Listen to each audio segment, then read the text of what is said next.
नमस्ते जी, मेरा नाम अजय कुमार, मैं पिंड इटियां दा रहण वाला हाँ।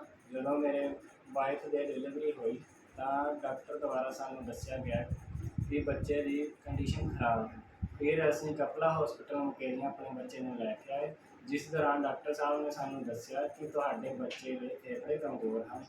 ਇਸ ਤੋਂ ਬਾਅਦ ਡਾਕਟਰ ਸਾਹਿਬ ਦੁਆਰਾ ਬੱਚੇ ਨੂੰ ਵੱਡੀ ਮਸ਼ੀਨ ਵਿੱਚ ਵੈਂਟੀਲੇਟਰ ਮਸ਼ੀਨ ਵਿੱਚ ਰੱਖਿਆ ਗਿਆ ਅਤੇ ਫੇਫੜਿਆਂ ਵਿੱਚ ਦਵਾਈ ਪਾਈ ਗਈ।